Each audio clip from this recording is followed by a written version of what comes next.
San Gaspar del Búfalo. Cada 21 de octubre, la Iglesia Católica recuerda a San Gaspar del Búfalo, sacerdote, fundador de los misioneros de la Preciosísima Sangre, la noble y decaída familia romana del Búfalo. El 6 de enero de 1786 se alegró por el nacimiento de un hijo que, habiendo llegado a este mundo en la solemnidad de la Epifanía, fue bautizado con los nombres de Gaspar, Baltasar y Melchor. Desde una temprana edad se sintió atraído por la oración y la penitencia.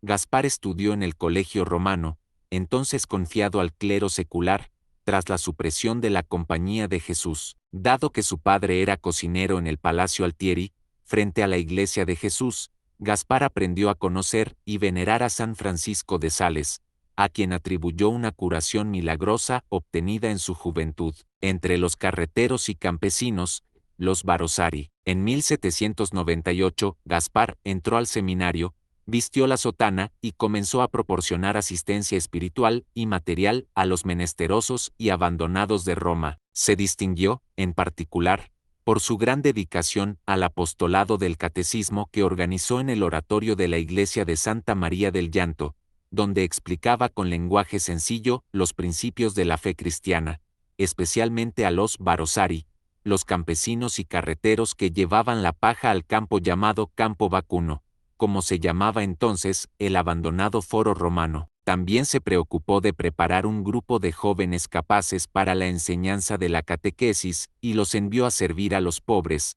reviviendo de hecho la ópera de Santa Gala. En 1808, finalmente, fue ordenado sacerdote e intensificó el apostolado entre las empobrecidas clases trabajadoras, transformando, entre otras cosas, la pequeña iglesia de Santa María en Pincis, cerca de la Rupe Tarpea, en un floreciente centro de piedad.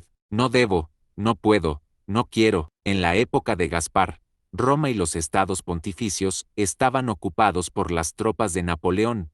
La noche del 5 al 6 de julio de 1809 la crítica situación llegó a su clímax, y el Papa Pío VII fue encarcelado y deportado. Contemporáneamente, Napoleón obligó a los obispos y párrocos de la ciudad a firmar un juramento de lealtad al nuevo régimen. El 13 de junio de 1810 el juramento se impuso también a Gaspar, quien sin embargo hizo su objeción de conciencia pronunciando las famosas palabras: no debo, no puedo, no quiero. En ese momento fue encarcelado y llevado al exilio. Cumplió su condena en las cárceles de Piacenza, luego en Bolonia, Imola, y finalmente en Lugo, cerca de Ravenna, por un total de 4 años. No volverá a Roma hasta 1814. Un terremoto espiritual. En 1815, Gaspar fundó una nueva congregación llamada Misioneros de la Preciosísima Sangre. Esta era la devoción que sentía más cercana, estrechamente ligada a la del Sagrado Corazón de Jesús, y se convirtió en su más ardiente apóstol. En realidad, él mismo había experimentado que solo el amor de Cristo, que había derramado su sangre para la redención de los hombres, era el recurso y el medio más eficaz para obtener la conversión de nuestra humanidad herida por el pecado. Pío VII se dio cuenta de su celo apostólico y confió a su congregación la tarea de reevangelizar los territorios de los estados pontificios, y para promover la renovación de la fe y de la vida cristiana. En la práctica, le pidió que fuera allí donde nadie quería ir, y que se enfrentara a gente con la que nadie habría querido establecer algún tipo de amistad. El martillo de los sectarios. Había en aquel entonces principalmente 2 plagas que afligían a Roma y que Gaspar y sus misioneros debían enfrentar: la masonería y el bandolerismo. Contra las sociedades secretas, consideradas como las fraguas de un peligroso secularismo ateo, sus habilidades como predicador tocaron las cimas y alcanzaron resultados inesperados. Logró volver a poner en el camino de la fe y de la vida cristiana a logias enteras y sacar a la luz un problema oculto, tanto que se ganó el apodo del martillo de los sectarios. No menos eficaz fue su trabajo con los bandoleros, yendo en una misión por el camino entre Roma y Nápoles, armado solo con un crucifijo y la misericordia evangélica.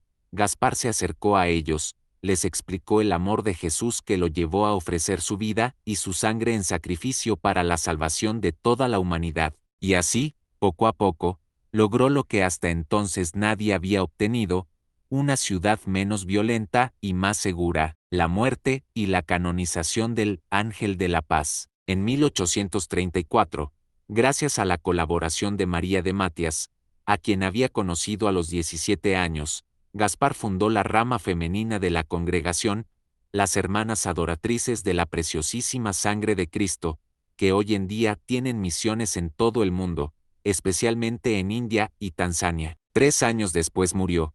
Fue canonizado por Pío XII en 1954, hablando de él a los miembros del capítulo general de la congregación, el 14 de septiembre de 2001. Juan Pablo II les dijo, confiado en que la petición del Papa era una orden de Cristo, vuestro fundador no dudó en obedecer aunque el resultado fue que muchos le acusaron de ser demasiado innovador, arrojando sus redes en las profundas y peligrosas aguas, hizo una sorprendente pesca,